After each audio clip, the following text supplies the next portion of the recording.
9.6. The center of mass. The outline of this video is as follows. We will begin by introducing the concept of the center of mass, defining what it represents and why it is so useful for analyzing the motion of complex systems. Then, we will extend this idea from discrete particles to calculating the center of mass for extended, continuous objects, where the mass is distributed throughout a volume. Following that, we will discuss the closely related concept of the center of gravity, highlighting its connection to the center of mass and the conditions under which they are the same. To conclude, we will apply these principles by walking through a few worked examples to help solidify your understanding. We will now introduce the concept of the center of mass, a crucial idea that let us simplify the motion of complex systems. The center of mass is a specific point that represents the average position of all the mass within a system, whether that system is a collection of particles or a single extended object.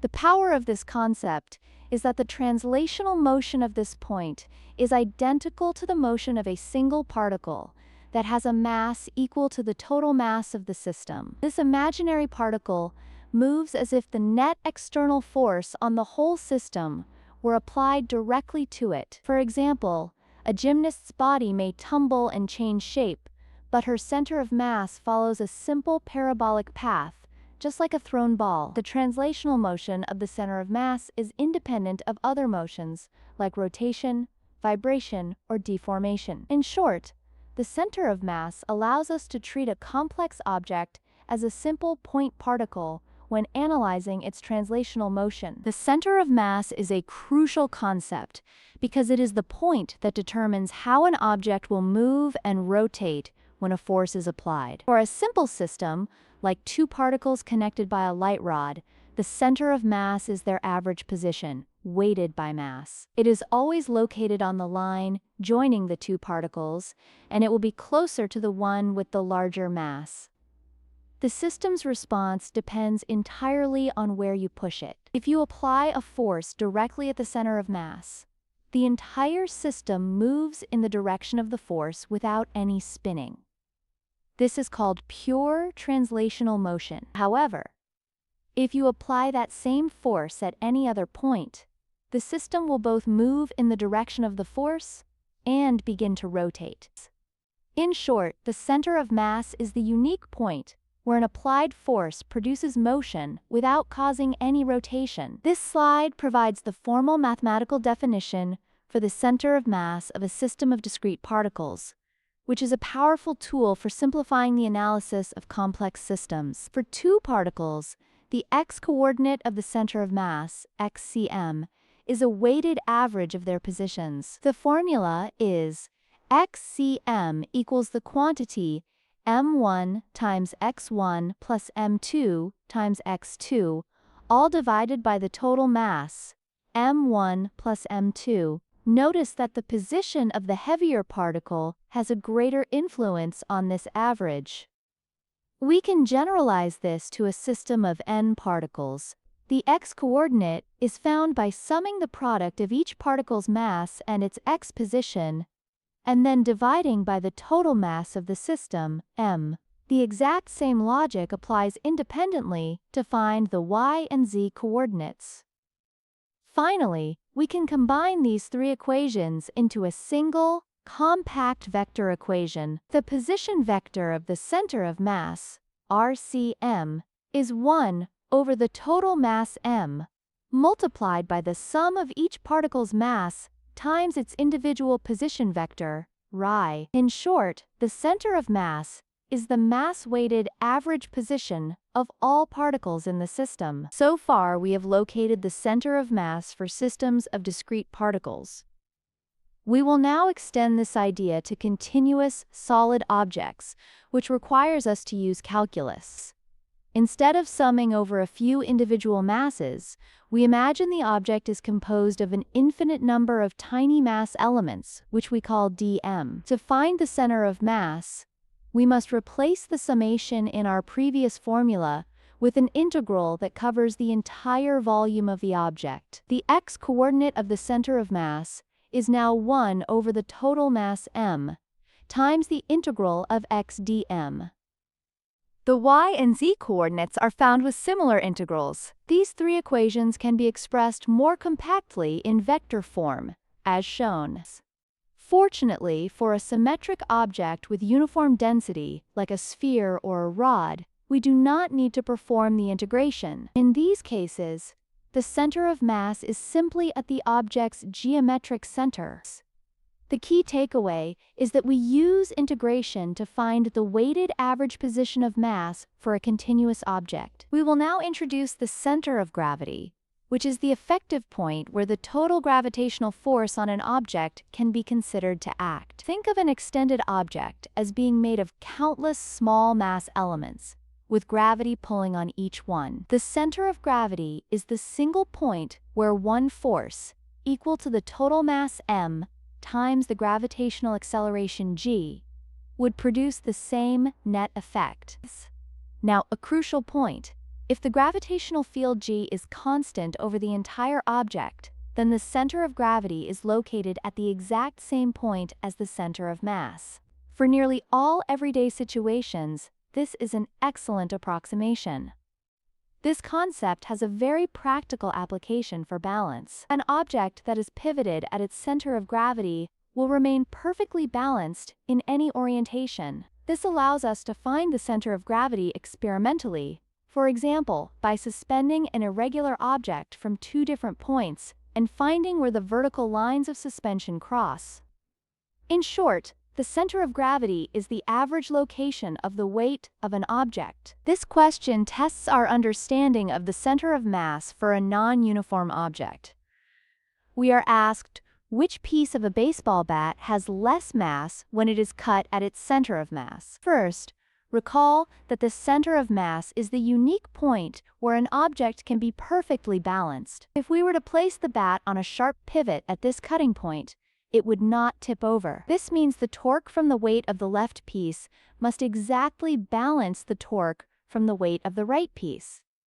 Now let us examine the shape of the bat in the diagram. The piece on the left is the long, thin handle, while the piece on the right is the thick, heavy barrel. Because the handle on the left is longer, its own center of mass is located farther away from the pivot point. For the torques to balance, the piece whose mass is distributed farther away must have less mass. This is just like on a seesaw, where a lighter person must sit farther from the center to balance a heavier person sitting closer. Therefore, the longer piece on the left must have the smaller mass.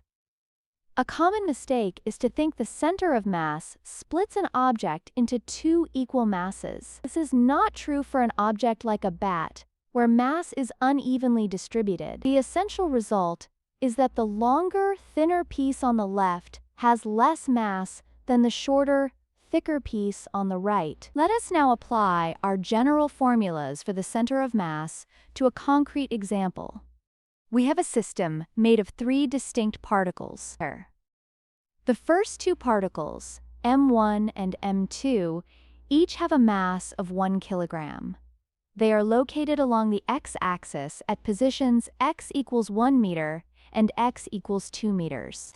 The third particle, m3, is more massive at 2 kilograms, and it is positioned on the y-axis at y equals 2 meters. Our objective is to find the single set of coordinates that defines the center of mass for this entire system. We will do this by calculating the x-coordinate and the y-coordinate of the center of mass separately, using the summation formulas we just discussed. Because all the particles are in the xy plane, the z-coordinate of the center of mass is simply 0. Now let us apply our formulas to calculate the precise location of the center of mass for this three-particle system. First, we find the total mass, capital M, by summing the individual masses, which gives us 4.0 kilograms. Next, we calculate the x-coordinate of the center of mass. The numerator is the sum of each mass multiplied by its x position. 1 kilogram times 1 meter, plus 1 kilogram times 2 meters, plus 2 kilograms times 0 meters. This sum is 3.0 kilogram meters. Dividing by the total mass of 4.0 kilograms gives an x-coordinate of 0.75 meters. We do the same for the y-coordinate. The numerator is the sum of each mass times its y position. The first two particles have a y position of 0. The third particle gives us 2 kilograms times 2 meters. This sum is 4.0 kilogram meters. Dividing by the total mass, we find the y-coordinate is 1.0 meter. Finally, we combine these components into the position vector for the center of mass, RCM. The result is the quantity 0.75 I hat plus 1.0 j hat, all in units of meters. Now let us apply the concept of center of mass to a continuous object, which requires using calculus. Our first example is a classic one. Finding the center of mass for a uniform rod of mass m and length L. Because the mass is spread out evenly, we describe its distribution using a quantity called linear mass density, represented by the Greek letter lambda. For this uniform rod, lambda is a constant value, simply the total mass m divided by the total length L.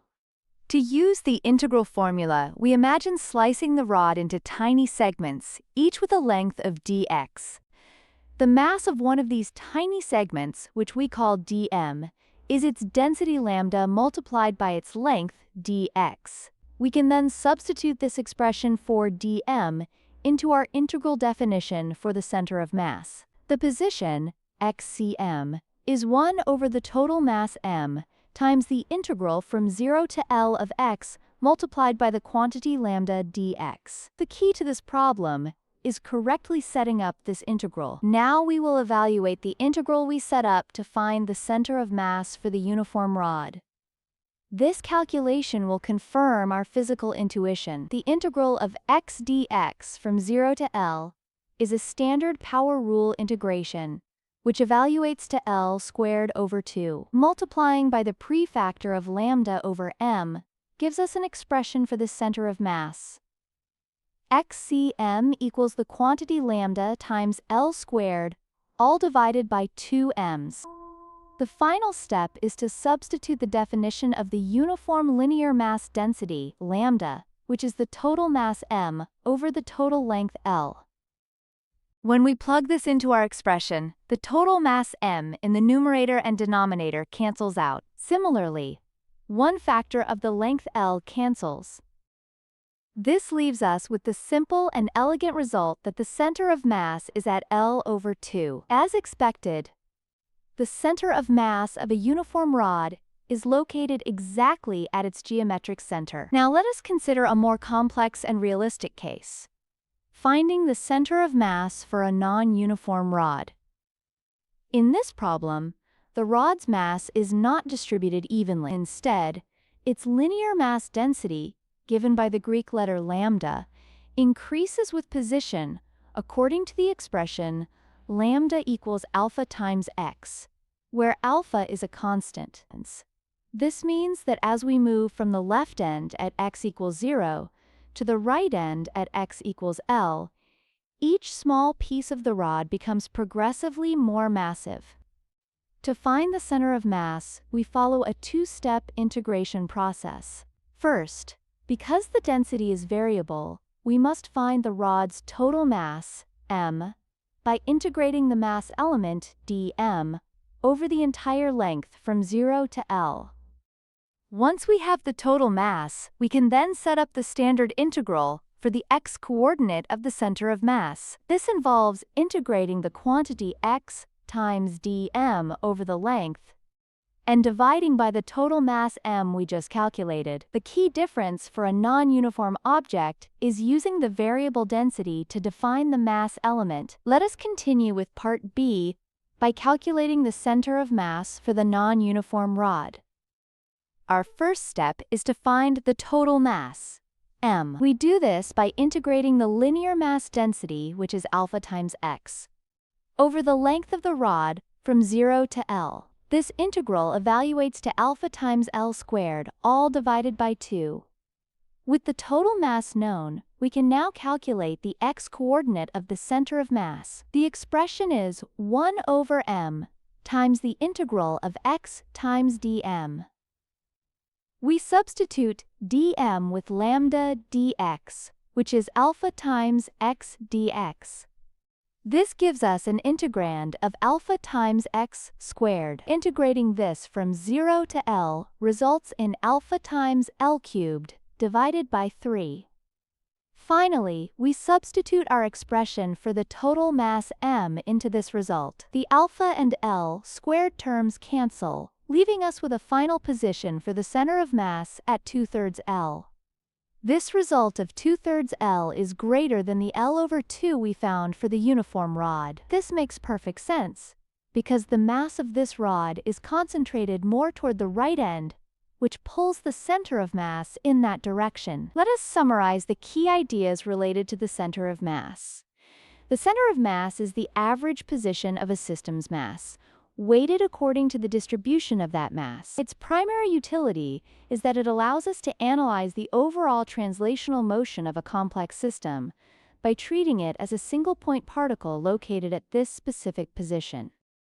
We have two mathematical methods to find this point. For a system of distinct particles, the position vector of the center of mass, RCM, is calculated as 1 over the total mass m, multiplied by the sum of each particle's mass m sub I times its position vector r sub I. For a continuous object, this summation becomes an integral. The position vector is 1 over the total mass m times the integral of a position vector r with respect to the mass element dm. Finally, it is important to distinguish this from the center of gravity, which is the point at which gravity effectively acts on an object. The center of gravity and the center of mass are the same point only when the gravitational field is uniform across the entire system. Let us test our understanding with two review questions.